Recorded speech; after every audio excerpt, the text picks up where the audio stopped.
What's up, guys? Smallfan 101 here, and I'm going to be recording two videos right now if I can.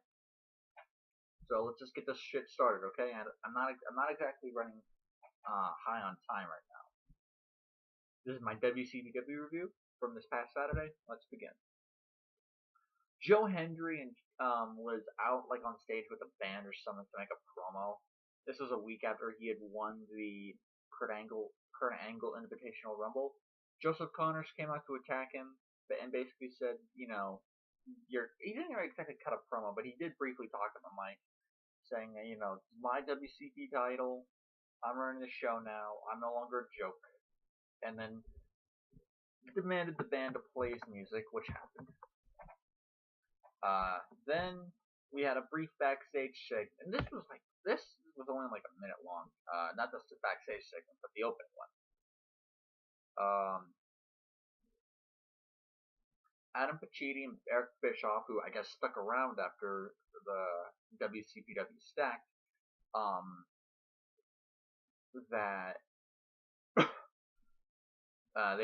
they were backstage. Martin Kirby came out and said that he deserved a title shot for the WCPW title, especially after his winning streak that he's been on ever since he beat Will Ospreay in what was a great match. Won at Stacked, then he did pretty well in the Invitational Rumble. He's won a couple matches, so it's like, okay, yeah, maybe he deserves a title shot.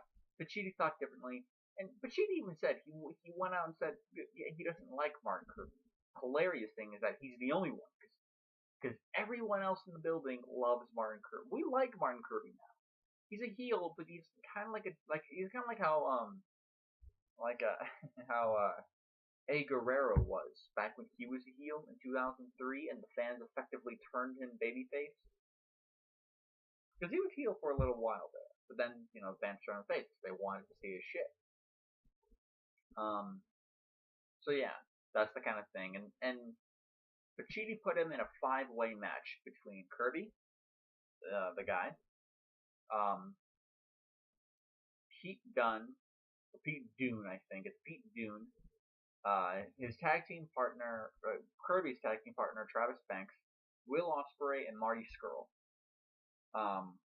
which has to be the best. It was definitely the best match of the night. It was a hell of a lot of fun to watch.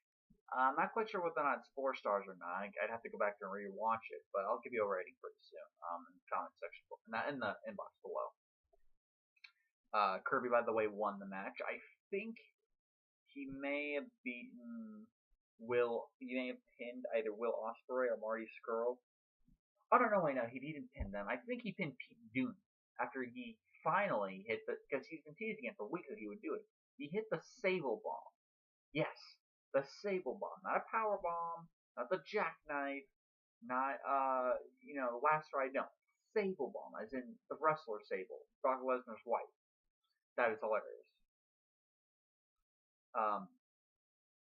Backstage, Bea Priestley and her new tag team partner, a new woman on the roster named Alex Windsor, basically cut you the normal heel promo shtick. They were being interviewed by the woman who I, for the life of me, do not know her name. And Priestley, like a bitch, pushed her, off the camera. Like they were on camera, and then she pushed her to be off camera. And not just pushed, like shoved her down almost. So they cut a heel promo and Alex Windsor said that, look, if she was facing Nixon Newell at Stacked, then she would have won. I find two things interesting about this. Well, other than the fact that Bea Priestley is hot, she kind of is. She's got that kind of like the Paige vibe to her. I guess because she's British and like emo. I guess I don't know what it is. British women are the only ones that can pull off emo. Apparently, American women can't. I find that hilarious. So, two things interesting here. One, Bea Priestley is actually, in real life, from what I know, dating Will Ospreay. So, congratulations to Will Ospreay. You're banging a really hot chick. And the second thing is that Alex Windsor was actually trained by Paige's parents. So, she actually might be pretty good, given time, of course. Next, it was a match between Moose and Drew Galloway. A nice, simple match. It was a nice, simple, clean, match, and it was a lot of fun to watch. Drew Galloway pinned Moose after Moose hit a counter of that spinning clothesline. I forget what it's called. He tried to hit it normally. Drew Galloway countered, hit him with the Future Shock DDT, and got the pin. So yeah, Drew Galloway's doing really, really good here. He's been doing awesome ever since he left WWE. And he's been doing good in WCPW. It's funny how in WCPW he's a babyface, yet in TNA he's a heel. I find that hilarious.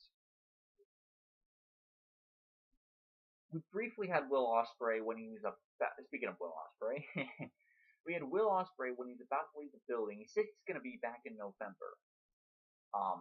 And he said, look, when he's coming back, when Kirby's got nothing to do, when there's one spot left on the card or something, Will Ospreay says he wants his rematch against Martin Kirby. So that's the match waiting to come, and I can't wait. Not after the great match they had last time.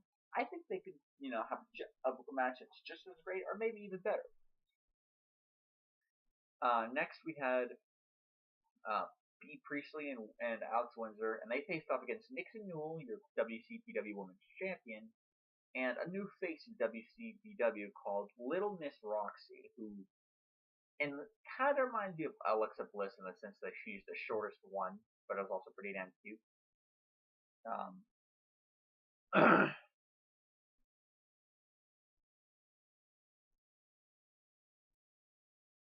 So that's that.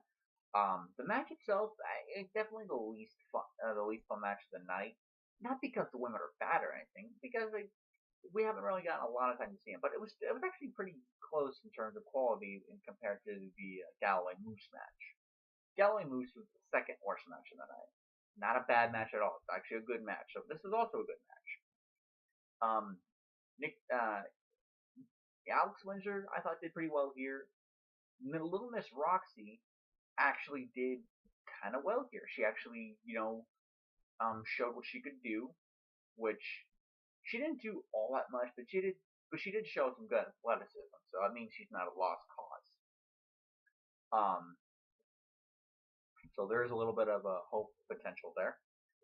Priestley and Windsor and Priestley beat Newell and Roxy, and after the match ended, began the post-match beatdown of Newell and Newell and Roxy. So yes, there is, so obviously there's more to be done there. Let's see here.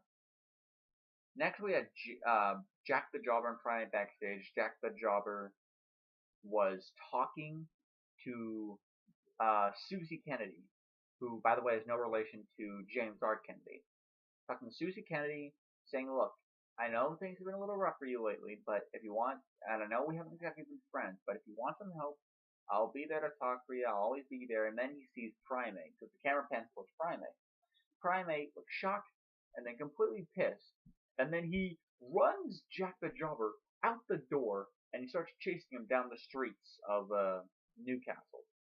I find that completely hilarious. So yeah. After that, something I also found funny was Rampage Brown. We saw him leaving a locker room door, or leaving one of the locker rooms. Very pissed off. When the cameraman goes into the locker room, we see El Draco and Lucha Archer, aka Lucas Archer and Drake Prospect, all beaten to shit and just gotten their asses completely kicked. So any chances of them interfering were nullified as soon as Rampage just completely kicked their asses. See, that's what a good babyface should do. What you should do is not ban them from ringside, because that never works. Beat the shit out of them before they have the chance to beat you in their match, and have a one-on-one match with your opponent, which is awesome. Speaking of Rampage was in the main event with Big Damo finally pretty much settling their rivalry, at least from how they phrased it. I thought it was a pretty good match here. I'd say maybe a little bit better than their match at Built to Destroy. Because this, while that one had more moves and stuff, this one had more story into it. This one a little bit more story of Rampage just wanting to get his hands on Big Damo for all the shit that he caused him. So Rampage won the match in awesome fashion because Big Damo hit a pile driver, but they told the story that he didn't get all the pile driver. He only, got the top of his head. Where with Rampage, when he hit the pile driver, and by the way, in WCPW storyline, the pile driver was unbanned for one night. So when Rampage hit the pile driver, he got all of it in. Completely just cracked this guy in his head. 1, 2, 3. Rampage is the winner of the match, and hopefully settler of the feud. I am somewhat shocked that Adam Blampier didn't get his ass. And by the way, he was with his wrestler Big Daniel. He didn't get his ass kicked by Rampage. It would have been awesome just to see Rampage just beat the shit out of Blampier. That would have been awesome to see. So overall, a pretty good episode of WCPW. It was definitely better than Raw last week. Oh god. Speaking of Raw, I'll get to Raw next after I'm done recording here. So until next time, guys, be well, stay safe, have a good day.